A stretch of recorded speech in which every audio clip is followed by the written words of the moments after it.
It's Blacklisted News Radio. My name is Doug Owen, and welcome to the Thursday edition of the broadcast. It's the 7th day of March 2013, and it is good to be back. Took a day off yesterday not to watch the filibustering by Rand Paul, and yes, we'll talk about it briefly. If you'd like to comment, if you have thoughts, many people on the Twitter sphere had lots of thoughts, and I did see plenty of those, and I did watch some of the filibustering late into the evening, and so we'll bring you a little analysis. That's not why I took off the night. Actually wasn't able to get here in time for the show, so the show must go on with or without me sometimes, if that makes any sense. So 1-866-841-1065 is the toll-free number to engage in discourse, to be part of the dialogue tonight. You can also text the show, 512-222-3067. You can also call me 24 hours a day. You can just leave me a message at that same number, 512-222-3067. And, of course, tweet at the show at Blacklisted News. So let's talk about North Korea threatening to nuke the United States of America. If I had hung out with Dennis Rodman and partied with the Vice crew, maybe I would think the appropriate thing to do the day after is to threaten nuking the United States of America. It's very convenient and a huge distraction, to be quite honest. What are we going to do with UN? What are we going to do? We're going to give him money. We're going to give him food, more applesauce, and energy bars. I don't know. But I'm hard-pressed to believe that they actually have the technology that could reach the United States of America. They are hard-pressed to get satellites into the atmosphere, upper atmosphere, outside of the gravitational forces that would bring it right back down onto allies and potentially the United States of America. They have shot a rocket that landed in Alaska within the last decade. So could it be done? Maybe. Probably not one of the biggest things to worry about, but the total disregard for the starving population and on behalf of the media and on the part of just about everyone in that ridiculous story with Rodman. I mean, it's just very insensitive. Not that I'm one of these bleeding hearts, but anyway, it's quite the show, and it continues on and on and on, and this has been going on for years. And the U.S. government and the world body seems to have to placate the terrorist every once in a while. Although hard sanctioning by China, they've reached some kind of deal. They were very excited about that today. I did hear that. We're going to talk about Google. They finally shed some light on the national security letters. This is pretty important. Shows you how the government is creating this racket for your information, a dragnet for your online activity. People get pretty upset when you have the cop pull you over. We have that fear because you see the lights; they're flashing behind us, and so you see the cherries, and people get worried about that. You're like, oh, I'm gonna be grilled by the cops. They're gonna ask me for my information. So people don't like that. But they in the cyber world, I mean, it's much more intimate and personal now that we put so much information onto the internet, especially with commerce and the like. So anyway, lots to get to, tons of news, and we'll talk about Rand Paul's filibustering, the response on the left and the right, and so much more.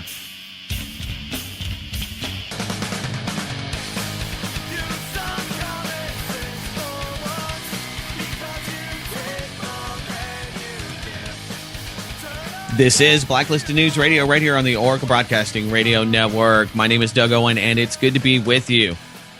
Let's just talk about Rand Paul for a moment. There were two things going on. You had, at the same time that the filibuster Rand Paul was conducting with some other senators, you had Mike Lee, you had Ted Cruz, one of the gentlemen from, his name escapes me, from Wyoming that was part of the filibuster, and I got a good, I don't know, probably 40 to 50 minutes of Rand Paul talking about drones, talking about due process, and I was really impressed with Mike Lee.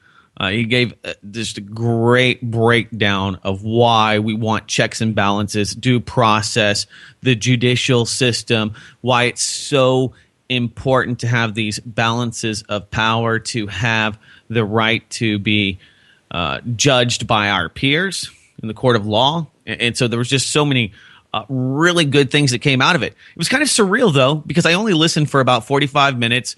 Rand Paul mentioned martial law, something that just 5, 6, 7, 8 years ago, when I started Blacklisted News in 2006, to find things like that, examples of people in government saying things like Big Brother and martial law and using these buzzwords and terms, few and far between. It was hard to catch Bill Clinton or George Bush saying New World Order, and if you did, it was something that you were really proud of. Now, I mean, it's just it's normal, common nomenclature.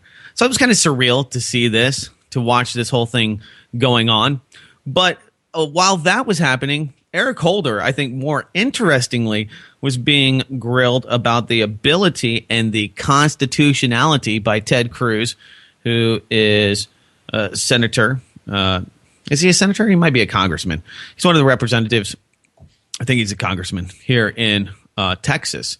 And he was asking the hypotheticals, and you've probably already heard the clip. I'm not going to play it again, of Eric Holder as to whether or not the Constitution, according to the highest court in the land, had the authority or gave the government the authority to assassinate or kill a target in the United States of America. Finally said he would.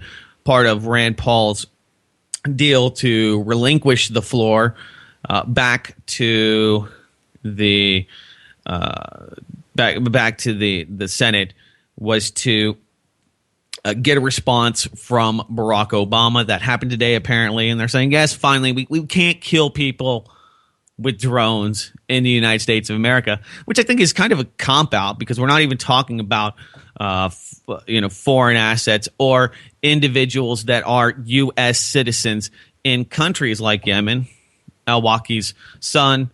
And we just recently learned, at least I recently learned last week via The Guardian, that Britain has been very quietly and secretly stripping citizenship from citizens and allowing the United States to target and assassinate those citizens. Kill, drone strike, call it what you will. Use whatever legal term you need to limit culpability, because that's what they do. They want to limit themselves from being murderers. And there's that line. You have to have the line where you have the actual FBI and domestic police forces, like the police departments that handle crime. And we can't just call everything terrorism. That was not the original intent of even the Patriot Act didn't address many of these issues and terms that now are being really perverted, in my opinion, especially when it comes to this issue. So I don't think that the filibuster, rather, did a lot for Rand Paul, and the liberal response was pretty interesting. But we can continue with that. I do want to talk about the other questions that Eric Holder had to answer. But let's go to Jesse in Wisconsin. Jesse, what's going on, man? Welcome. How's it going, Doug? It's going well, sir. Yeah. I want to comment a little bit on Rand Paul standing up in the whatever that is, but yeah, the still, filibuster, filibustering. He just keeps talking. Filibuster, but I forget if he was in Congress or Senate. Yeah, he's a senator. And like I'm saying, like what surprises me is how much the mainstream media is just like focused in on it. Well, sure. other important things might be going on at the same time as that, but I'm not saying he's not doing something that's important, but it's strange that they're so focused on his filibuster for 13 hours, Well, I mean, it's a one-man show. He has other people. You have to kind of orchestrate this, and it doesn't happen very often. So the fact that it's rare and it's this, I don't know, kind of odd thing to do where we're not going to have a vote and we're just going to hold the government hostage for as long as I can keep talking. So I think that there's, the silliness of it, really, that people look at and say, wow, you can still do that, which, Newt Gingrich and lots of other neocons have applauded him. The question I have is why is he doing this, and why John O'Brien? Is he really that curious about the drones? Some of the people in the chat room have mentioned that he may be doing this for Israel. He did cry on the Wailing Wall. One of the things, and this is conjecture, but John O'Brien, he is, by some people's standards, if you listen to Glenn Beck, some of these sources, and take them for what they're worth, it's saying that he may have converted to being Muslim, and this guy is fluent. He can speak Farsi and Arabic, and so it might be upsetting some of the powers that be that you have this guy who could be part of the cultural jihad. So that's the other counter conspiracy is that Rand Paul did this not to bring attention to the NDAA, not to bring attention to drones and domestic surveillance and other issues that I thought that he did a great job bringing attention to. I'll give him that. But that he's doing this because John O'Brien is an operative and the Israelis do not like him. Yeah. It always comes back to Israel, But what I wonder is why these pro-Israel news channels are covering this so extensively. That's kind of what's got me right there. I'm just wondering about why would Ron Paul support something that's pretty much counterproductive to him making money from all these special interests from Israel, Yeah, well, it's a good question, and I don't have the absolute answer because at the same time, you had many friends of Israel, people like John McCain and Lindsey Graham and others, dining with Barack Obama. So the timing on that is very curious as well. Jesse, I'll hold you over. I don't know if that was your original question, but I'll give you time to air it if you have one. You can call in out there as well, listening to the radio program. The listeners, your line is 1-866-841-1065. I'll be back in 3. It's Blacklisted News Radio.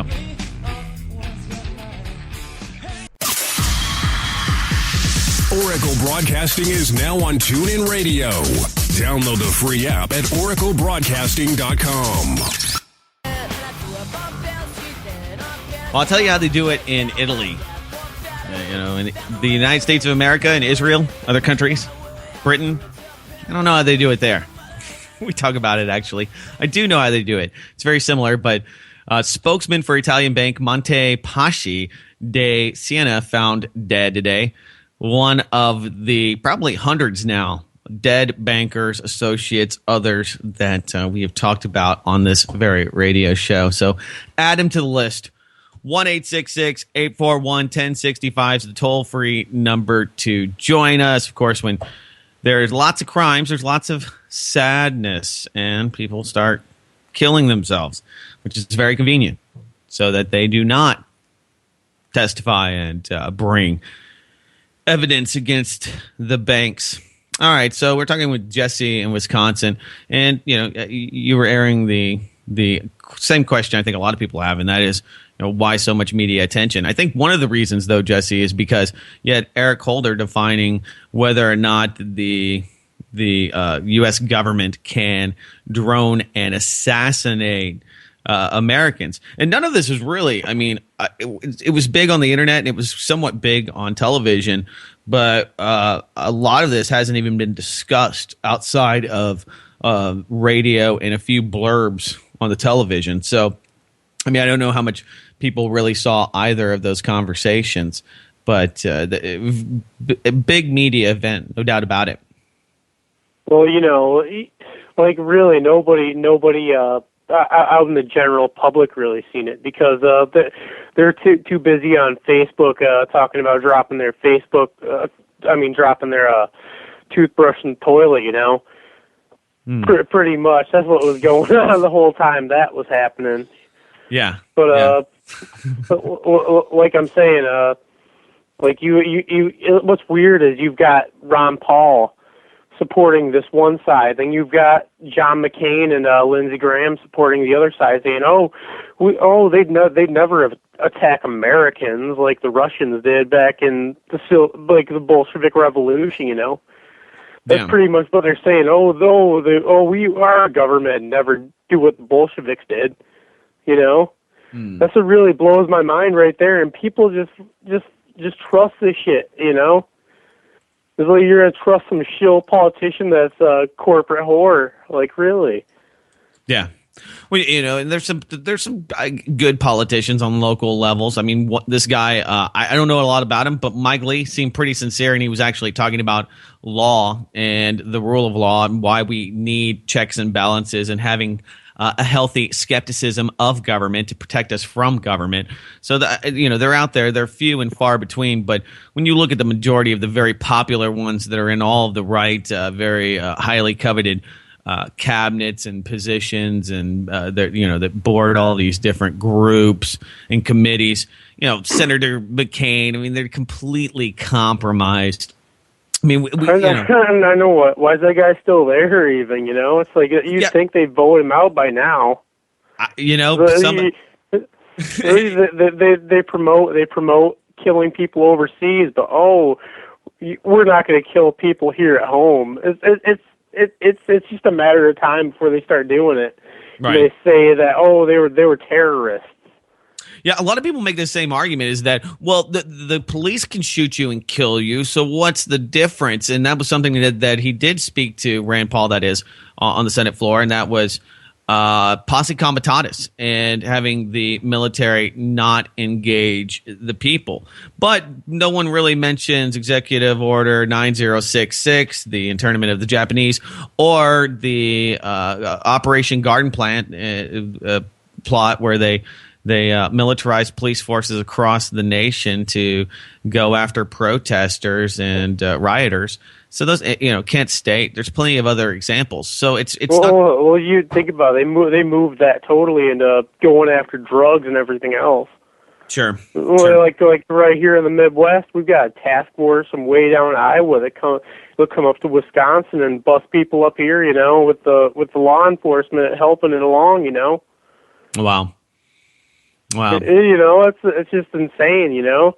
It's like, why is there some weird ass task force coming to bust me from fucking Iowa, and the law enforcement around here is just backing it up, you know. It's like a federal agency I'm talking about here, you know.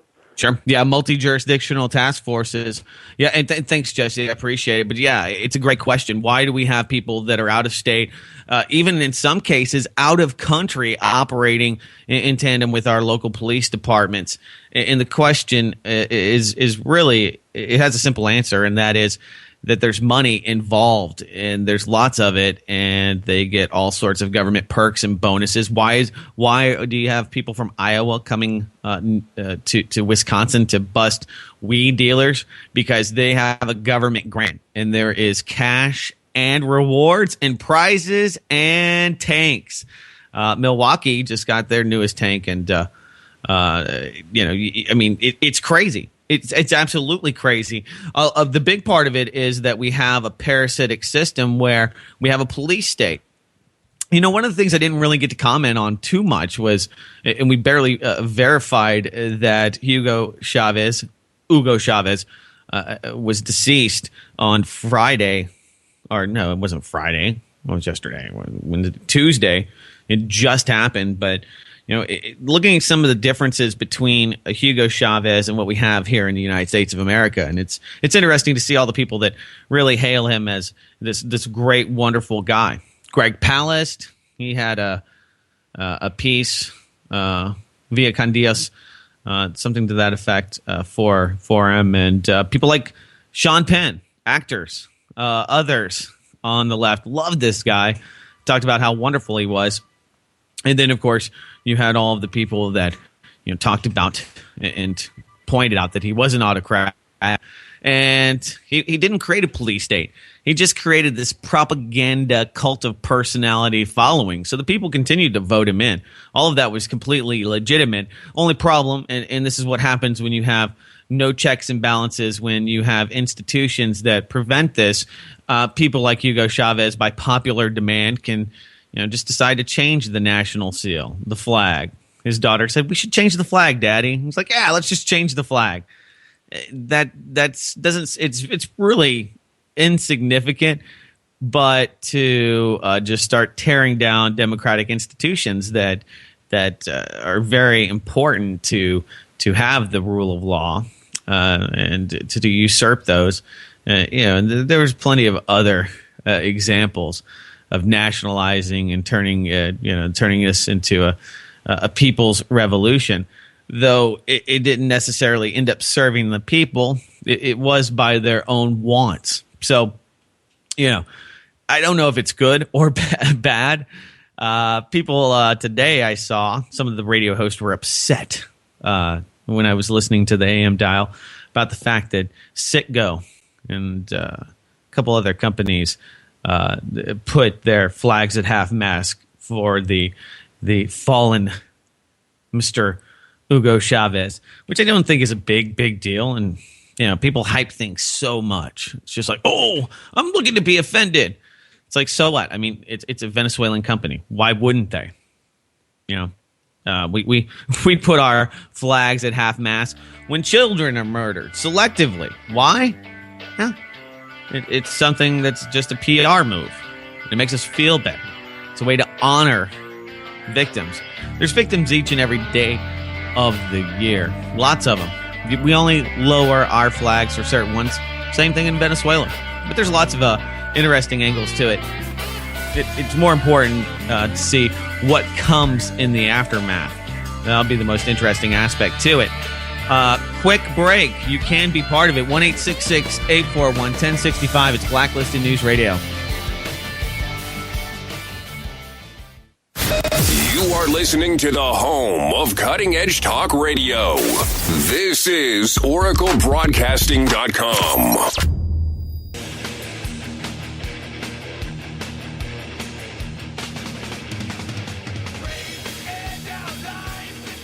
And welcome back. This is Blacklisted News Radio right here on the Oracle Broadcasting Radio Network. As soon as I can get my computer unfrozen here, we will go to the 503 area code and talk with our caller. But until then, I'm kind of dead in the water. We do want to talk about Hugo Chavez, and we can continue with the filibuster talk and breaking that down. Though I think I really said everything that needs to be said about it. Some new revelations in torture. The latest from The Guardian is a breakdown of some of the really heinous things that happened during the war. And I guess if enough people are excited... Come on. Oh, wait. There we go. Looks like something's happening here with them. Give me some love.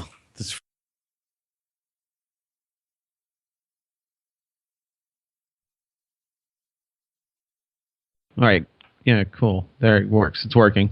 From El Salvador to Iraq, Washington's man behind brutal police squads.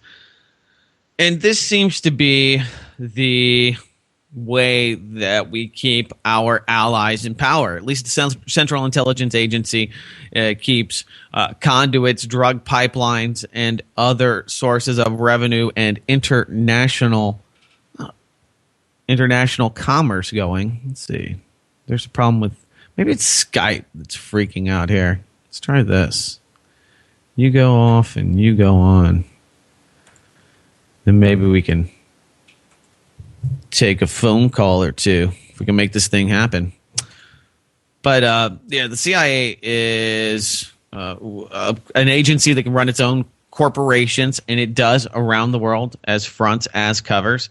Everyone knows it. All world leaders and, people of the world that have been informed by their dictators and others that the CIA is really at the heart of everything that ills their national economies. It's one of those things where most of it's true. The IMF, jackals, and others, those things are very real. You do have contractors and body shops that go over there and wreak havoc and destabilize these countries. But then again, it doesn't matter what it is. Everyone just has this skepticism of anything that is American or from this country, rightfully so. So the distrust is growing as it should, and this is it's pretty wild. This guy, retired Colonel Jim Steele, whose military decorations included a Silver Star, the Defense Distinguished Service Medal, 4 Legions of Merit, 3 Bronze Stars, and the Purple Heart, is at the heart of this. He's actually stationed in Geneva, and he is now the Chief Executive Officer of Buchanan Renewables, an energy company. This is the guy that was behind the torture programs, these brutal police squads. And he's like a body shop guy. He brings them in and he teaches police, the SAVAK, other black police or agencies, not African American, but black squads or secret police on how to torture dissidents, others that present problems for the multinational corporations that operate in these respective countries. So that's pretty much the MO.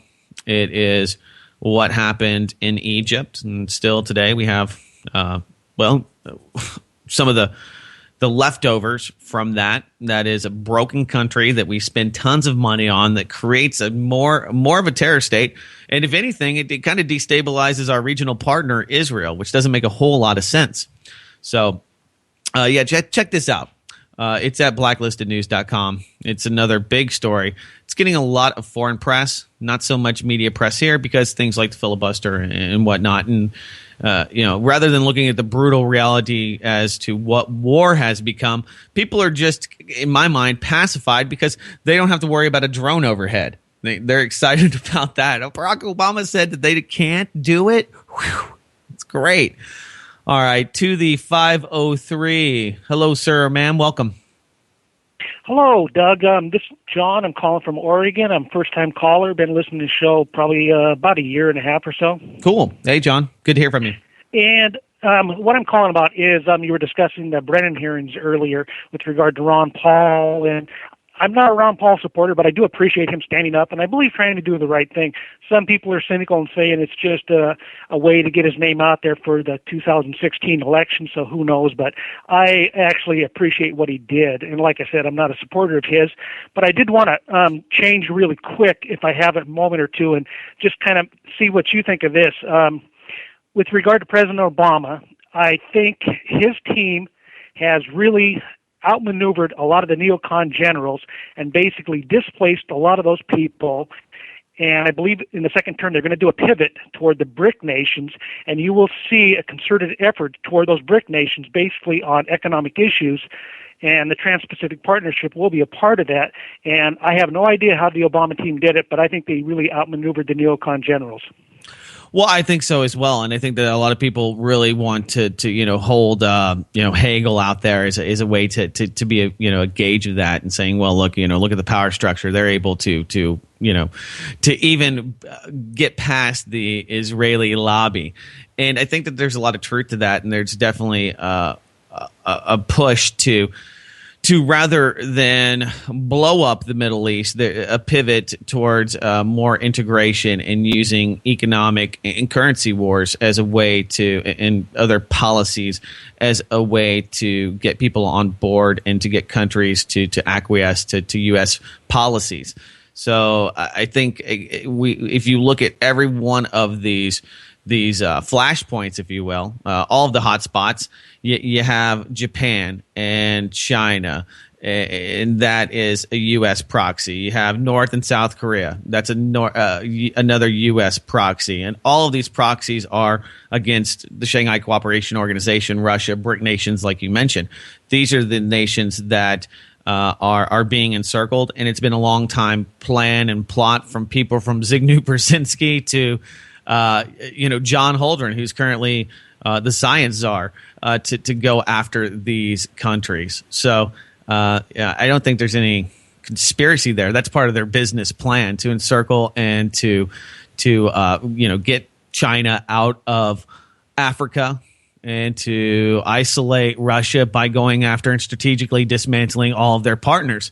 Venezuela is a key defense partner. They're only second to Syria. So it's going to be really interesting to see how that pivot or how that swing happens, if we see more U.S. and British friendly integration, or if we see a total isolation. And the throwing out of U.S. Dignitaries and other U.S. quote-unquote spies that are up to no good is kind of a signal to me as to which way they're leaning. One final question real quick. Do you think there will be any pushback from the Democratic Party, and I would say more of the progressive wing of the Democratic Party, with regards to the TPP legislation?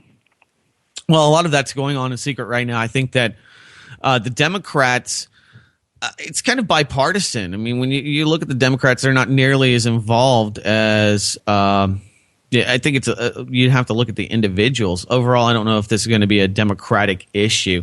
TPP is almost getting no press whatsoever in the mainstream media, so it's definitely not something that they plan on selling as something wonderful that they're doing. And the fact that much of this is in secret tells me that nobody's going to want to own that. Well, thanks for the time, Doug. And a few weeks ago when you had Russ Baker on, that was a great interview. Yeah. And did you send me an email? I did.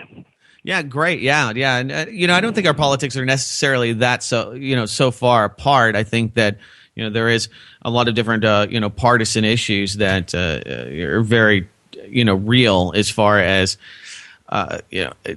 the different people that play these roles, as far as what they do and how they politic to get certain things done that are important to different constituents and different, I guess, investors, in their party, the different companies. So I think that I think our politics would actually be a little bit closer than maybe you think. You could be very well right. I am a big fan of Russ Baker's. I've read his book, Family of Secrets, and it was quite interesting.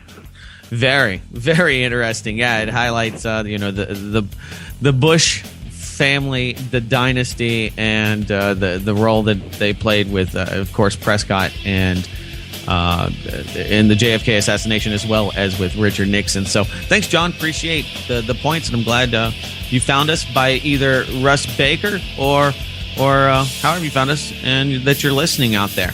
And yeah, I want to start a conversation. I don't just want to rain down on people with my politics. I'm open for discussions on all of these issues and topics. More in moments. It's Blacklisted News Radio.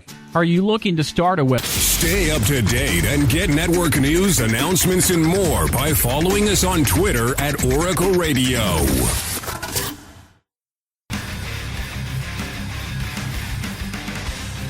So there's one thing that the American people that heard about the filibuster with Rand Paul leading it, they might have heard about the drones, they may have heard about reapers or predators that could be floating over their houses in the very near future. And let's be honest, the government kills people inadvertently, accidentally, misidentifies targets, and that equals collateral damage. You could only imagine what would happen if you had these operating in the United States of America.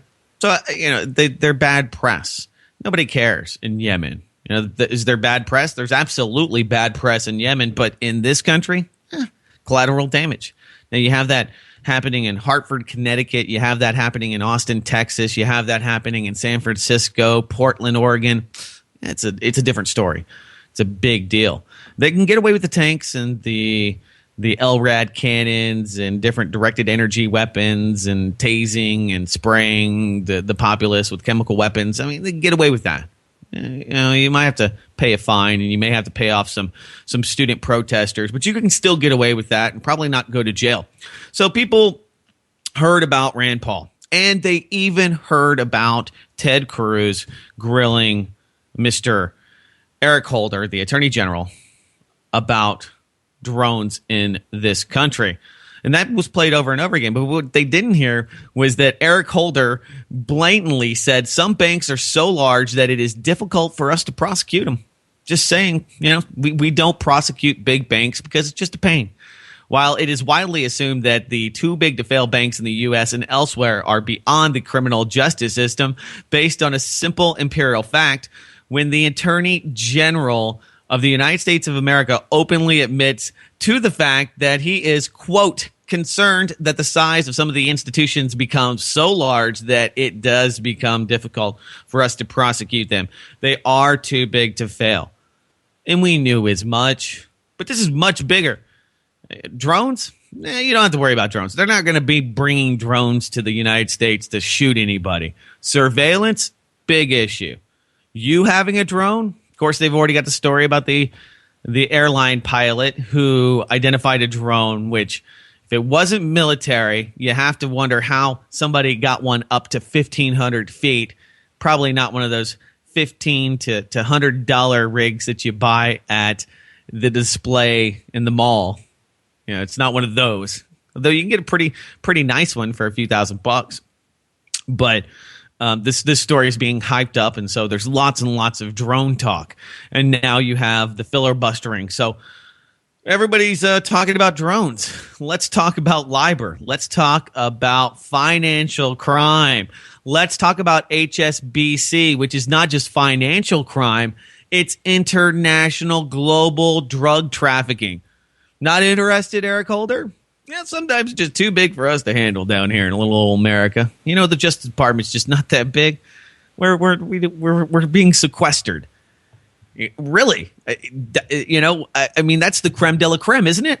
Isn't that what all of this is for?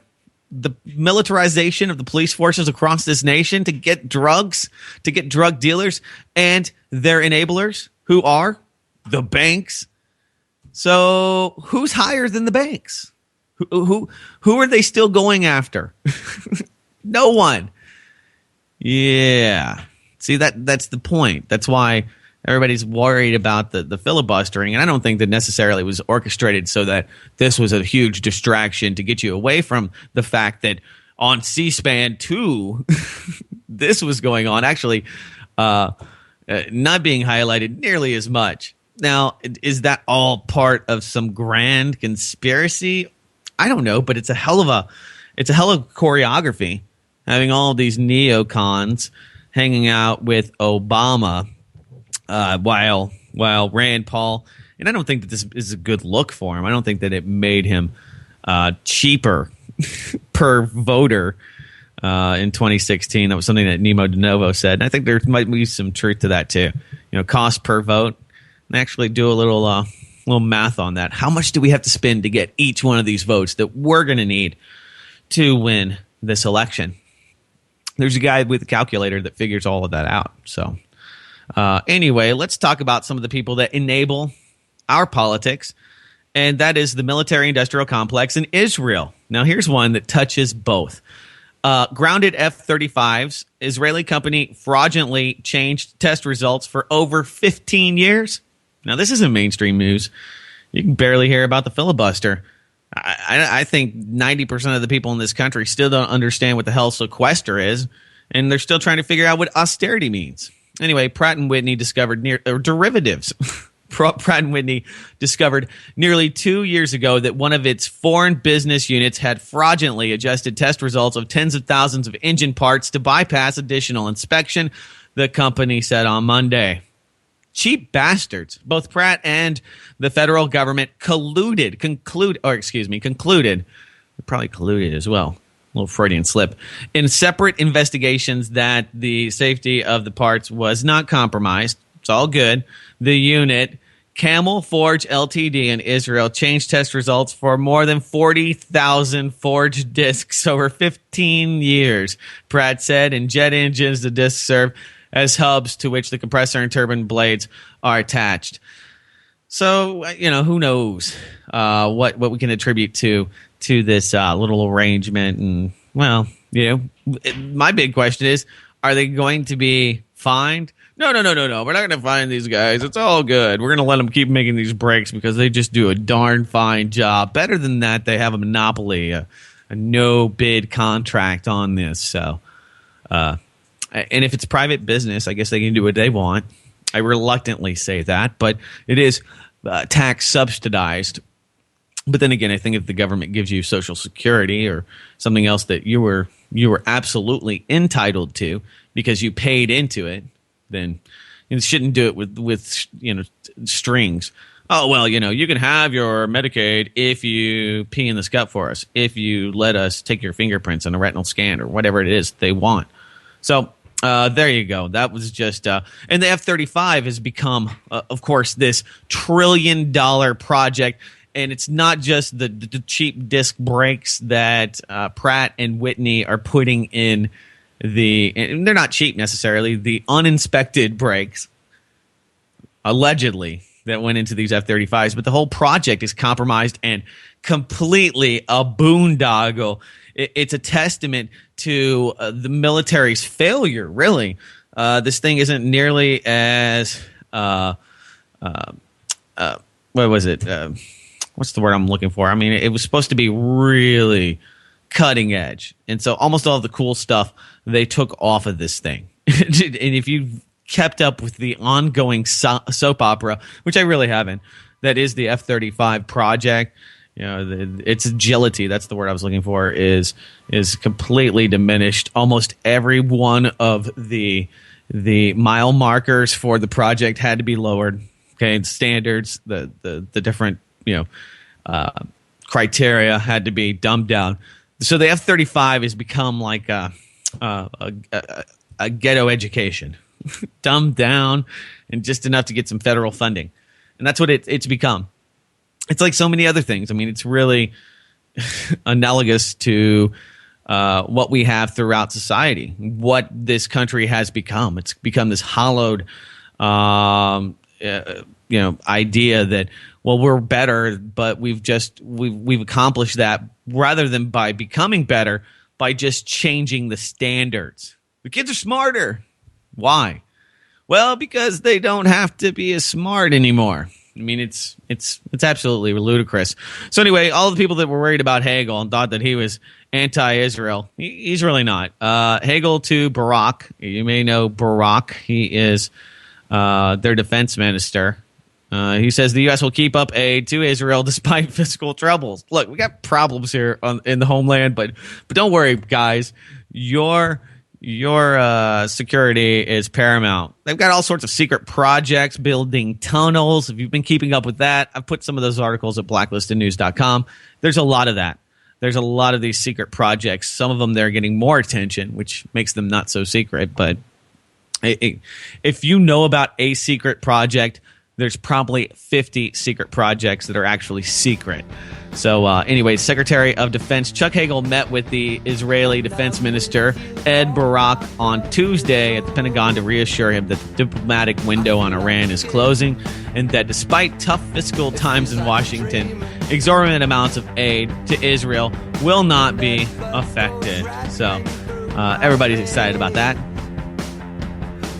If you live in Tel Aviv, that is. All right, so that's hour one. Hour two, we will come back, reset, and get into more headlines in your phone calls. It's Blacklisted News Radio. And welcome back. This is Blacklisted News Radio right here on the Oracle Broadcasting Radio Network. People are waiting for the S to hit the fan. If you're in New York, you may have already seen this in a lot of different ways. One of which, New York's homeless, worst since the Great Depression. State and local governments nationwide have struggled to accommodate a homeless population that has changed in recent years, now including large numbers of families with young children. As the Wall Street Journal reports, more than 21,000 children, an unprecedented 1% of the city's youth, slept each night in a city shelter in January, an increase in 22% in just 1 year. So it's a very sad reality that so many people are now victims of international crime and finance, and that it's had this huge contractionary response in the U.S. markets and in the job sector.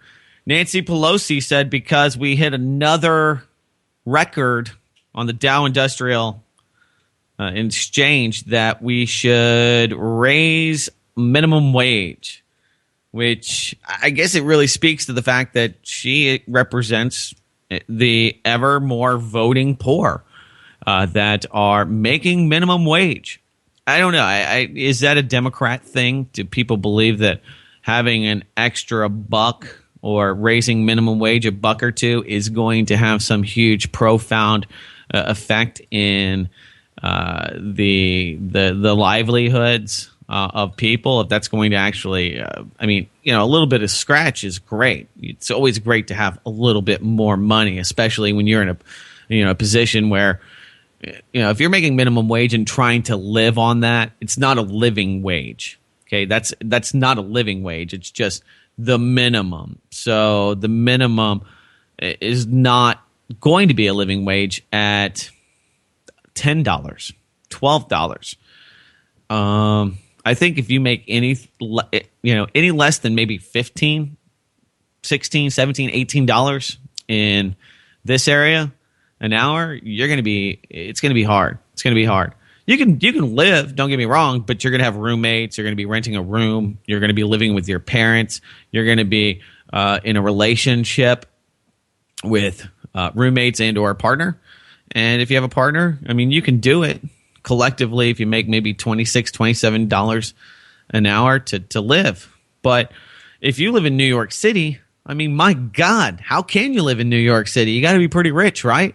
I couldn't live in New York City. If I tried to live in New York City, I would be immediately homeless because I couldn't afford to pay $2,000 rent.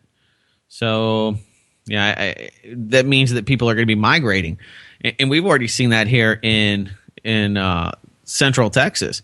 Tons of panhandlers from all over the state, because some people's solutions, it's a big solution for a lot of governments and entities, is to just ship problems to other places. New York's been doing that with their trash for years, shipping it to other places. People have been doing that with nuclear waste, excrement, you name it. It's been put somewhere else. Now, a lot of that's coming home to roost.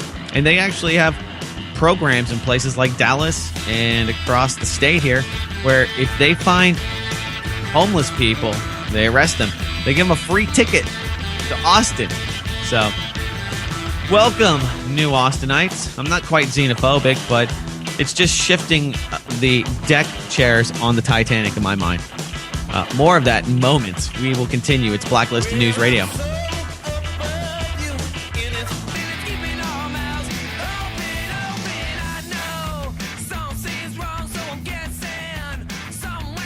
And welcome back. This is Blacklisted News Radio right here on the Orca Broadcasting Radio Network. It's good to do business with the United States government. Just ask the Emir of Qatar, or Qatar, as I like to call it. I still want to call it Qatar. Qatar. I know there's a proper way to say it. It's Qatar. That's why it doesn't serve the word, the place well enough. Anyway, the Emir has decided that he wants to have an exclusive isolated place for himself, his 2 wives, and his 27 children, and that is on a Grecian island. And he bought several of them for his 24 children and 3 wives. I was totally off on that. They changed this.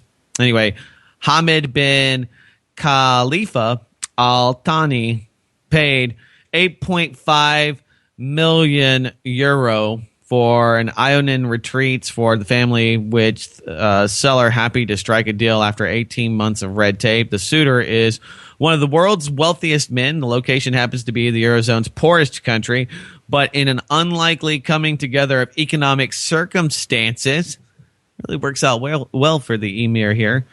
Hamid has opted to splash out a little extra cash on 6 idyllic isles in the Ionian Sea. Closure of the deal, the latest in a global shopping spree that has seen the Sheik's property portfolio spread from London to Beijing, has been met with glee in Greece, the West's most bankrupt state, and Doha, where the royal household experienced 18 months of excruciating drama to take possession of the outcrops. Quote, Greece is that kind of place, said Aniasis Cassianos, Ithaca's straight-talking Greek American mayor. Of course he's American. Even when you buy an island, even if you are the emir of Qatar, it takes a year and a half for all of the paperwork to go through. The isles known as the Enchilades, that's the Spanish way to say it, Enchiladas, Enchilades, caught the oil-rich monarch's fancy when he moored his yacht in turquoise waters off of Ithaca, and he took a view and liked what he saw. Beautiful, beautiful. Grecian islands. It's not a bad thing at all. The Ionian Sea, it's a nice sea. It's a great scene from his huge yacht. Now, he's not necessarily rich because he is working with the Americans. Actually, he's been in power for a long, long time, but we haven't killed him. And so the United States government not assassinating this guy and him being on board and allowing the torturing of people there and the help he's given the West has only secured his position. So he's made a lot of money and he's done really well for himself, and he's got 24 kids. So he's got to work hard to make that kind of money for the children there. Just wild. So this doesn't mean that he'll be able to hold on to it. That's another aspect to all of this. Muammar Gaddafi had a lot of stuff. He was the world's richest man. He had more stuff and money and international prestige than the emir here of Qatar. But it didn't work out well. He pissed off the Rothschilds. He started trying to create a rival banking note. He tried to get into the gold backing currencies market, which is a huge no-no. Now, the central banks are moving back towards a central banking system backed or reapothecated with the gold that they're acquiring. I only make that assumption because they're buying so much of it, and I'm not necessarily a fan of a gold-backed currency. That's not. I understand the idea that you have value to the dollar, and so when you spend $1, it actually has value because of the gold backing. And I'm not necessarily, I guess, against that, because I believe that we should have alternative competing currencies and other systems, and you kind of do. You can take your money and invest it in something like a gift card that'll give you better prices, where you get actually more value in a store than you would elsewhere. So you can get 120% of your money's worth. Now, of course, they've already racked up those prices, and you're just cutting a little bit more into their profit. We all know the scam there, but the benefits, the perks, and the reality is that you get a little bit more. That's why people still use dollars. They use the dollars because they still get more. People still need cash, and that's not going to change anytime soon until people just don't want dollars any longer, and you cannot spend them. And the monopoly that they currently have with Federal Reserve notes has allowed it to, through the Bretton Woods system, become the world's reserve currency. So, but if you had honest competition, I think that a lot of people would get into. And with Bitcoin, that revolution, though, I'm kind of torn on Bitcoin. Bitcoins are things that you can't create anymore, but there are so many of them. But it's just a matter of being able to actually take the Bitcoins and turn them into cash. It's easy to buy Bitcoins, a little bit harder to get your money back on them because they are just not widely accepted. banks and financial institutions. Although I did see some pretty cool stuff, like I think he's an MIT engineer. Don't quote me on that, but a guy that's created a Bitcoin ATM, and they're looking for investments. And the Bitcoin does have some value to the Bitcoin, but it's kind of one of those scary things where it's like, well, it's got money today, it's got value today. And that's the problem with so many of the alternative competing currencies that you have, or local currencies. And that is that they work well, but they're kind of risky. You don't know if they're going to be working tomorrow. And that's why people like dollars, because it's backed by the government. So it has that facade of legitimacy. And people see that as a great amount of security compared to maybe your bolivar. It's interesting that right after Venezuela depreciated their currency by 42%, immediately Hugo Chavez died. I don't know if there's actually, that was the death blow, because he's been sick for a long time and has had cancer, but it brings back the idea of the cancer gun. And I'm going to play a clip on the other side about the cancer gun. And so at least that's what people are calling it. And we'll talk about this, the assassination of Hugo Chavez, or the potential for it. There's a lot of Russian publications as well that are asking these questions, and the responses. If nothing else, it's interesting, and it kind of gives us an opportunity to look at some of the things the CIA has thought about in the past, tried to execute, sometimes successfully, sometimes not so much. And we'll do that in just 3 minutes. Don't go anywhere. It's Blacklisted News Radio.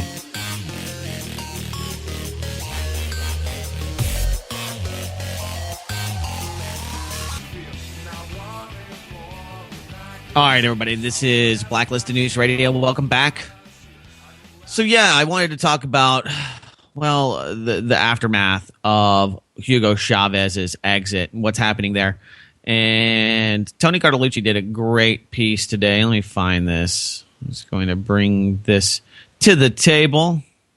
He's been talking about Syria as well, and we'll touch on Syria just for a moment, because apparently some of the unorganized or not on board terrorists that the U.S. is proxy funding through all of the lovely things that we support, and, well, the Saudis are directly providing military weaponry. That's happening openly, and not to say that other nations like Iran and Russia aren't giving military support to the Lebanese as well as the Syrians. I mean, why wouldn't they? They are military partners, and they understand this little proxy war that they're playing. Unfortunately, the people of Syria get caught in the middle of all of this. You have legitimate revolutionaries that want a legitimate revolution. They want real democracy. They want a republic to be created because they're college educated. And Syria has been run by a dictator for 40 years. And so even with the somewhat legitimate elections, and I don't know why they would vote for somebody else to come in and take over the country. Who's going to know how to do it best? They've been doing it for a long time there. So I think people do resist change. And so I do think that some of these elections may be shams, though I don't think that it's really up to the United States government and NATO to determine those issues. And so here's one of the things that's kind of happening in the background while we talk about this. There's a pipeline deal. There's always a pipeline. And this pipeline is to go between Syria and Iran. So you can only imagine the angst by the Anglo faction of the New World Order about this transaction, and if this actually happens here, and they build this pipeline, which I don't think will actually come to fruition. I don't think they'll actually be able to do this, but where did it go? All over the place. My computer is just locking up on me. So not that it's an excuse, but it is kind of a problem here. Where Where's it at? Come here. All right. Well, screw that. Screw this. Screw that. Won't talk about that. We'll just move away from Iran for a moment. Well, here's one that I can actually click on. So we'll just do that. Afghanistan, U.S. NATO to stop reporting number of Taliban attacks. I saw this earlier today, and it really does highlight something I talked about earlier, and that is that we're just changing numbers to make everything look better and look more legitimate. Not that this is a new plan, not that they haven't been doing this for quite a while, but we really saw it begin with the Iraq War, with the statistics, and maybe beforehand. And go right back to the Holocaust, and I think there's a lot of statistician error that you can find there. Afghanistan is, well, this is kind of the hallmark. We haven't been able to really do much. We have Hamid Karzai, he's a drug dealer. So is his brother, and he has a state, a narco trafficking state that has been working very well with the U.S. The U.S. government has got into the drug protection racket. That's what we've been doing in Afghanistan openly. Not a conspiracy. That's the plan. We got to do it. That's the selling point. Just business, Doug. So I don't know how many of the American people that thought, well, we should go to Afghanistan and get bin Laden, thought that we would actually be propping up their government by helping them export poppy, heroin. But that's what ended up happening. One of the major metrics for the decade-long Afghanistan war is seriously flawed. Rather than fix the problem, the U.S. NATO military command in Kabul has decided that you simply shouldn't see the data. It's secret. If you can't see how bad it is, then it's not really that bad, people. Late last month, the International Security Assistance Force, ISAF, conceded that it misreported the 2012 statistics on Taliban attacks. Its explanation was that a data entry error had discounted attacks reported by Afghan forces. Conveniently, I would add. It's my addition. So much so that a statistically insignificant change in the level of so-called, quote, enemy-initiated attacks became a 7% decline from 2011 levels. And there's more at Wired from this, but the obvious question or the obvious takeaway from this is that when in 2010 and 11 and through fiscal year 2012, when talking about Afghanistan, the Pentagon, the executive branch, the warmongers, the warhawks sold us on less attacks. See, look, and showing how well they were doing. Look how well this is all working. But if we actually saw the real numbers at the time, then it would have shown that it was a massive failure. And those people, like General Petraeus and others, would have been much more under the microscope. Much more criticism would have came out of the mainstream media about what we were doing in Afghanistan. Now it's just, I don't know if it's a moot point. We're paying the Taliban to ship arms and weapons and allow private military contractors to go in and out of the country. You're just saying, if you wanted to set up a drug running operation and a large conduit, a pipeline for international global drug dealing, then mission accomplished. Put Bush back on that carrier, get that old banner out. Put Barack Obama up there, John McCain, and all of these guys, and they can tell us how wonderful it is. Because then it would have actually been what they wanted, and it shows you how, I think, out of touch the American people have become. They don't even remember why we're there. They don't know. Just there was a bunch of bad people and they blew up a building.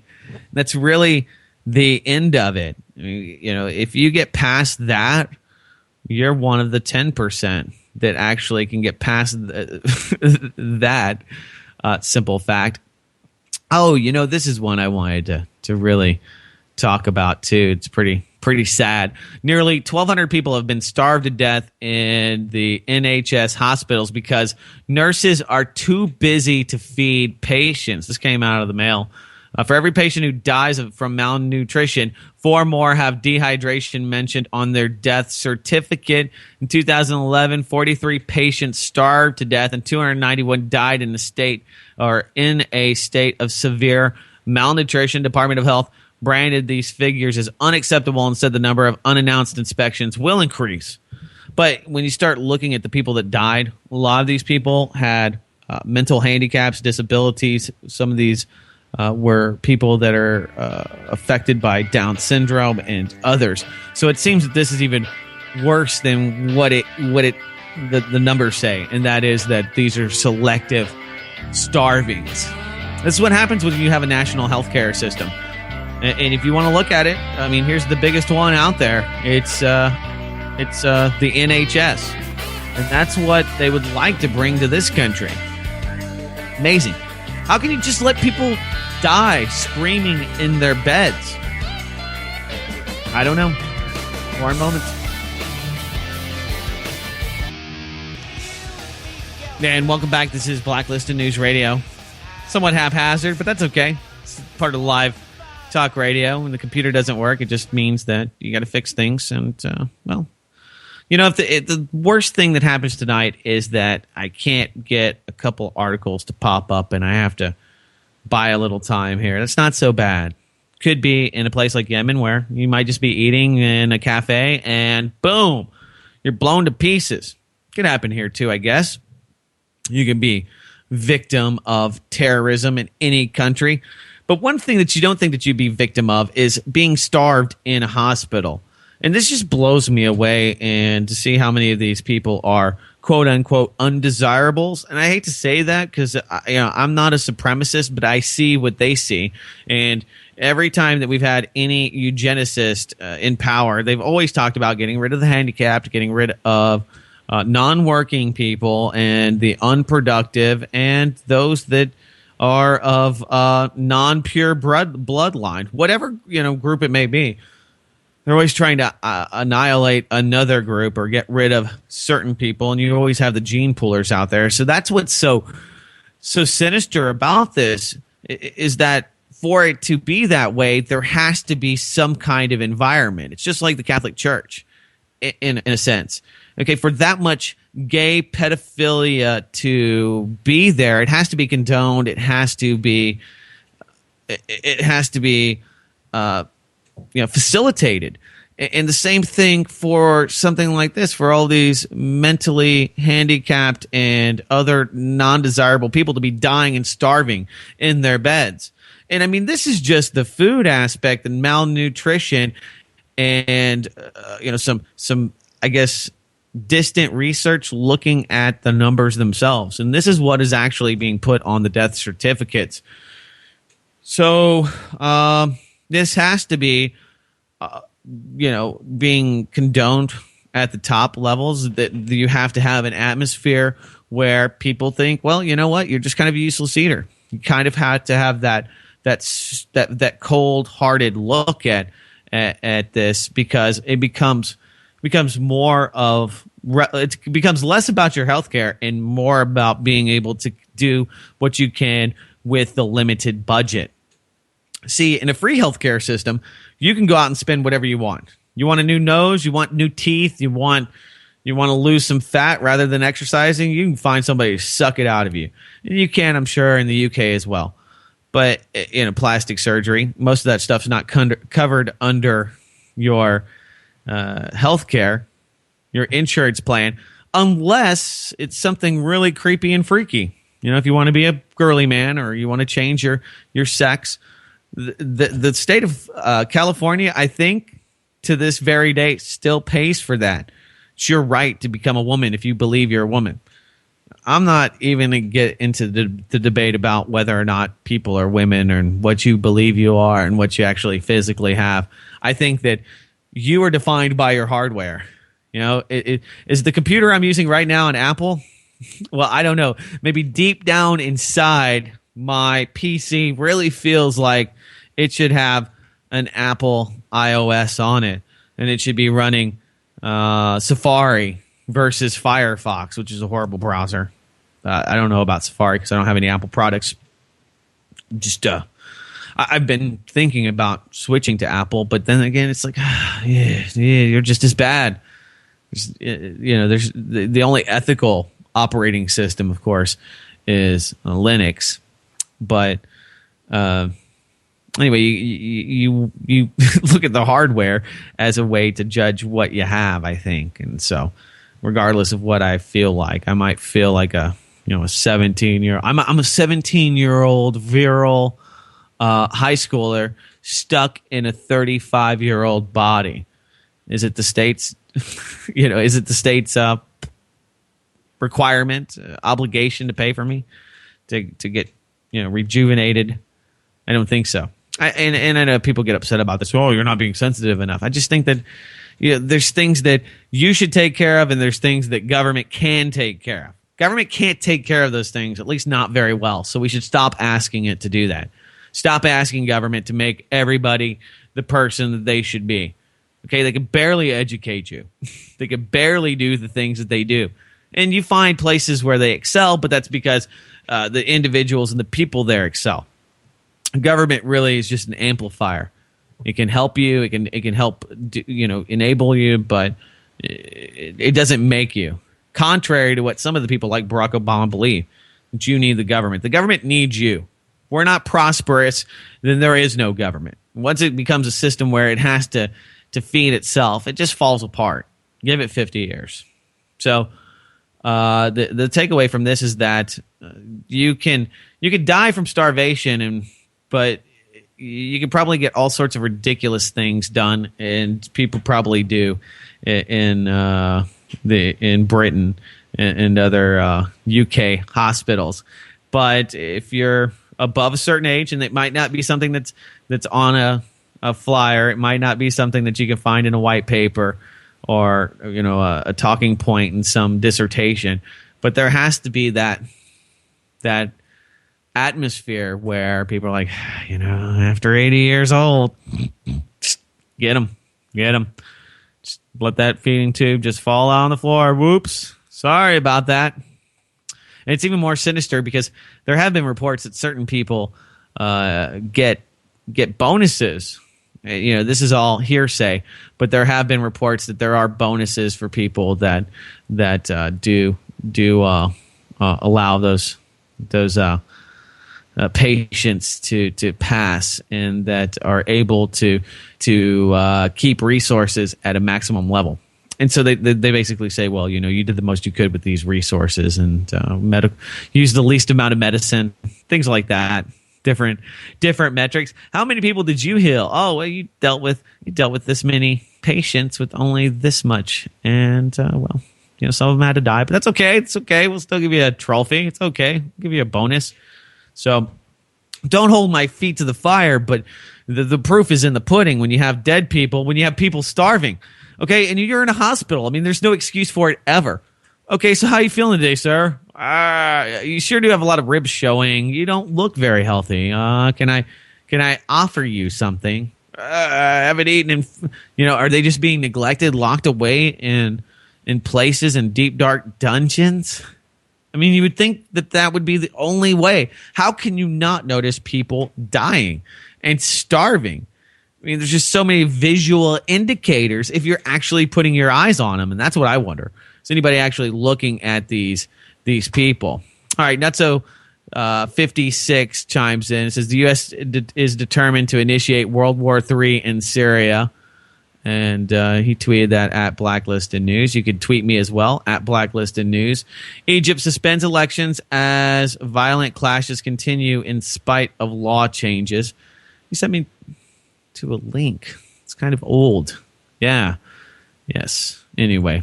It's a little dated. It's from February. Still somewhat relevant. The government doesn't have any regard for the people, their will. And if you have to institute martial law, people are obviously not happy. And when you have them firebombing and invading the presidential palace, it's a pretty bad situation. I mean, if you can imagine that in the United States of America, if we have people that are firebombing the White House, it's a pretty bad situation. So that's why they're talking about giving them more and more money. And what are they going to do with the money in Egypt? Well, they're going to build more walls, better presidential palaces. They're going to hire more security. Why? Because if you got people firebombing the presidential palace, you're going to have to take care of that first. So all of this money that they're going to be loaning them will be, number one, debt enslavement for the people, just like it is here in this country, but it's also going to be used for the very devices that will be used against the people. You can quote me on that. All right, so I did tease the Google finally shed some light on the national security letters.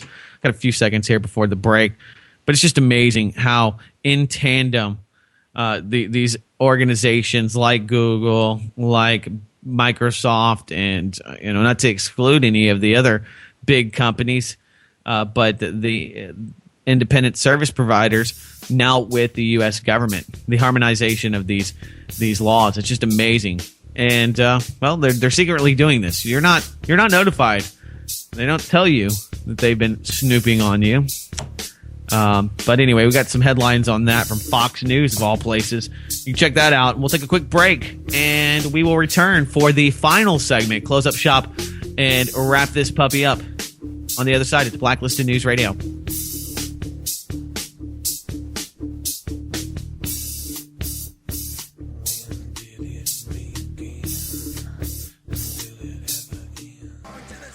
And welcome back. It's Blacklisted News Radio. Rolling here into the final segment. Thank you so much for being part of the show. We're going to try to put it up on YouTube again. We'll see how that works out. Sometimes I don't want to do it because I just don't think the shows have the merit to go onto YouTube or to go through the long encoding process. But we've got a lot of feedback. Actually, when you see the YouTube community and how it has immediately started at least talking about some of the shows and putting comments on there, I feel that it's worthy, because that's what I want. I want a discussion. I want to talk about the topics of the day, as well as looking at lots of different solutions. And so, the important thing for me is that there is dialogue, because if I find myself just ranting to myself, that's great, and putting good information on the MP3 format for people to download if they find it interesting or at least beneficial. That's always good, but it's hard to do it all. So we were going to try this again because the YouTube community seemed invigorated. And hopefully we get some new live listeners for all of the trolls there at the chat room. I know you guys are excited about it, as well as other ambassadors and the crew hanging out at blacklistedradio.com. I want to thank all of you for doing that as well. The U.S. Senate approved John Brennan to the CIA, so he's now in charge of the CIA. He has been confirmed by the Obama administration. They succumbed to calls for clarification on its drone strike policy. So that's really what Rand Paul said he wanted. We want some clarification on the drone strike policy. Tell us about this policy. Well, now they have said, look, we'll kill people in other countries. We haven't really declared war. All of the other things that are illegal, we will continue to do if that's our prerogative, but we won't drone anybody in the United States. And to me, that just doesn't seem like much of a concession. Doesn't seem like a big deal, because I don't think that they could do it and get away with it anyway. And the real question will be, if somebody does do it, who will it be? And if it's not the Department of Justice, and if it's not the CIA, let's not say the FBI or your local police department couldn't drone you. I think that they would have a lot of legal problems, and they would find themselves on the wrong side of the law for doing that. But it's just not that big of a deal. It's kind of a non-issue.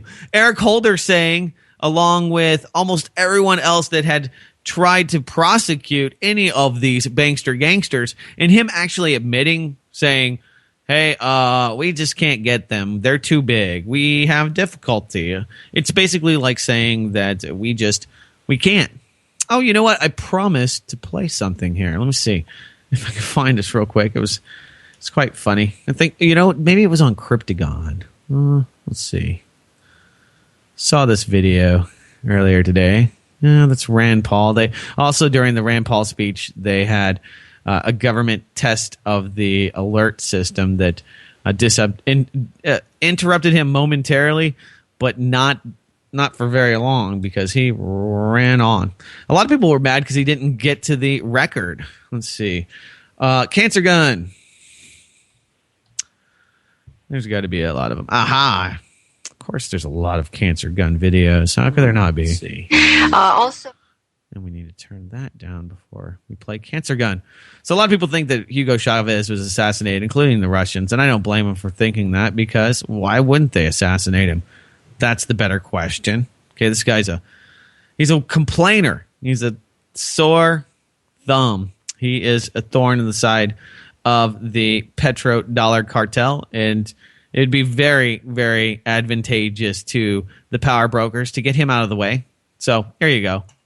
Also, I had to find one time. They wanted me to find out if there was such a thing as a poison that was undetectable, especially one that seemed to mimic a heart attack, that would kill someone, but it would appear that they had a heart attack. I did find such a thing. Does this pistol fire the dart?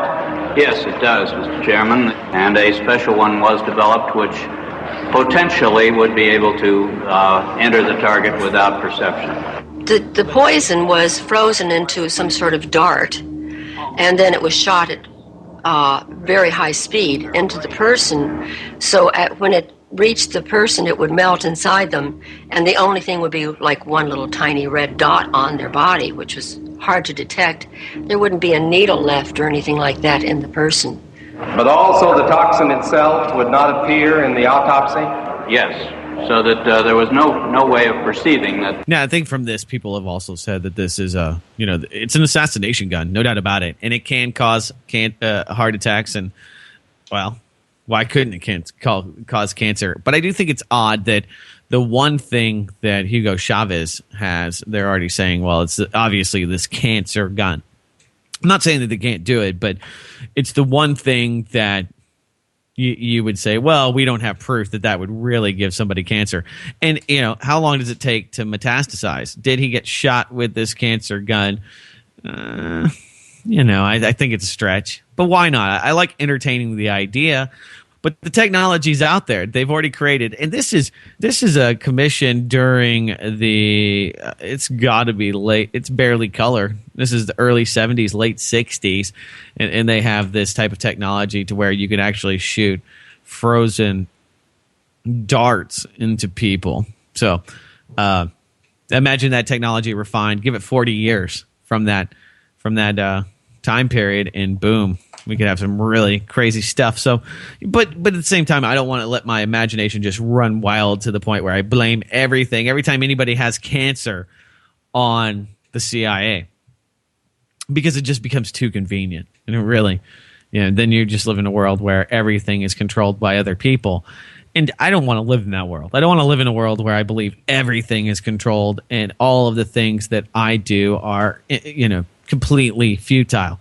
And I guess it could feel like that and it does for a lot of people, if you want to live your life and you judge it and characterize a good life by making lots of Federal Reserve notes, or by being artificially happy with something, or that that you could have some physical thing that would make your life that much better, that you're being deprived, or that other people are being deprived. Money, yeah, I mean, people say all the time. People with money always say money doesn't buy you happiness. But ask anybody in abject poverty that has won the lotto if that made them happy, and they're going to tell you absolutely happy. So anyway, I don't want to go into self-responsibility, but at the same time, people are like, oh, it's obviously the cancer gun. I'm like, well, that might be a stretch. Not saying it's not. It might very well be. If there's anybody to use this on, most of these technologies were designed to assassinate Castro. So, I mean, he fits the bill. He fits the exact target of such a weapon. If there's anybody that fits that bill, it's Hugo Chavez. So there you go. It exists. The cancer gun. Pew, pew, pew, pew, pew. Pew, pew, pew. All right, so there's that. And we've wrapped this show up. I want to thank all of you for being part of it each and every day. I do appreciate that. We will be back. Let's see, tomorrow's the Friday Free For All edition. If you haven't had a chance to catch the latest addition to the Oracle lineup, Kyle John, Mind Over Matrix, great radio program. We debuted that last Sunday, and so he will be there as well. We have a few other new shows. Almost completely lined up the Sunday and Saturday slots, and so we've only got a few more additions to keep the shows rolling almost 24 hours a day. Pretty much. I mean, unless you're in another country, in Australia. And sorry, maybe one day we'll have people that are live at 4 a.m. in the morning, but really, I mean, I don't want to be awake for that. So lots of stuff that we are doing. Hopefully, one of these days they'll approve this Roku channel. But anyway, keep up with everything that's network-wise by following the Twitter at Oracle Radio. And you can always follow me at Blacklisted News. I'll be back tomorrow. And until then, have a great evening. Take care.